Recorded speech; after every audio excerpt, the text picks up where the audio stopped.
Have you ever felt stuck in a conversation, like you've backed yourself into a corner and now you have nothing to say, and then you just sit there in awkward silence, thinking so hard everyone can hear you?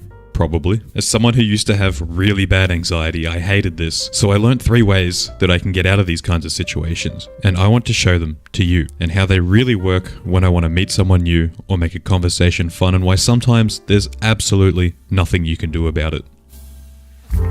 Oh Lord, it's good to be here with you, Mr. O'Brien. We've all been there. I certainly have. You're at a new workplace or a new class and you find yourself left in the room with someone you only kind of know. You introduce each other. Great. Now what? Before I did anything else, I focused on trying to be comfortable in that awkward silence, and I did, slowly, because I realized that silence wasn't going to kill me like it would if I was a YouTube video.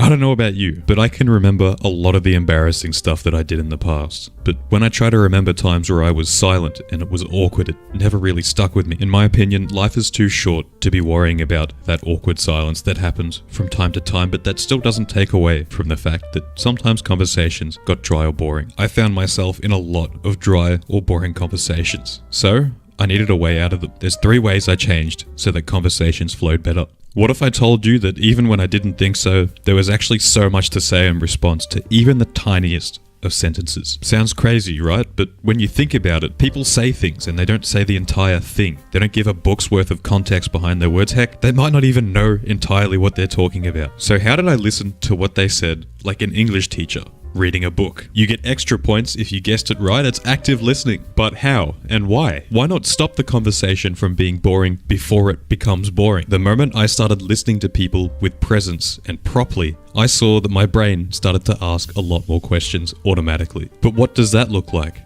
I cut my hand on Sunday while working on a car. When I was paying attention and had some level of genuine interest, statements like this had heaps of questions behind them. What kind of car? Is it your car? How'd you cut it? Can I see it? Do you work on cars? On Sunday? Does that happen often? Did it hurt? Now, am I saying the secret to conversation was learning about cars? Yes.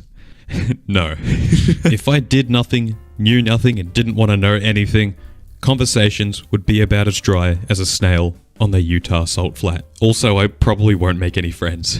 I didn't waste my time wondering about what I should do.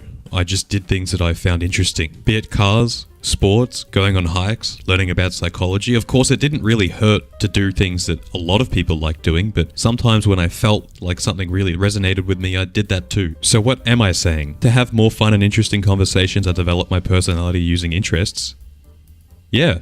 For this last point, I have a really interesting question. What do you think counts as a stupid question? Was it the one I just asked, or was it one I've asked before? I personally believe that as long as you're genuinely curious about something and ask it respectfully, you're just wanting to learn. And in that case, no question is stupid, because you're being brave and humble enough to want to know more. How can wanting to know more be stupid? Of course, we can ask silly questions for the sake of being funny, but that's for another time. Sometimes, when I sense a conversation's getting a little dry, I'd ask questions like, how tall are you? Or, do you mow the lawn? Out of genuine curiosity. These might seem like some ridiculous questions, but 9 times out of 10, people are more than happy to answer these kinds of questions, especially about themselves. And most of the time, they made conversations go in a completely different direction, and nearly always led to a fun and interesting topic. These things are important because it helped me paint a better picture of them so I can have a conversation go naturally and get to know them better. Maybe I'd find out that they like basketball, or that they've never actually used a lawnmower before. Who knows? There's something really important that I need to talk about. I realize that sometimes no matter what I do, this will never work. But why not? Well, it's as simple as being comfortable with the fact that sometimes people are not great conversationalists themselves, and sometimes maybe they're not even interested in talking. So I found it's okay to let go when I needed to. Maybe it was an uninterested date or someone I just didn't click with at a party. It's okay, and it's not such a big deal as I might have thought. Just don't water a dead plant, I told myself.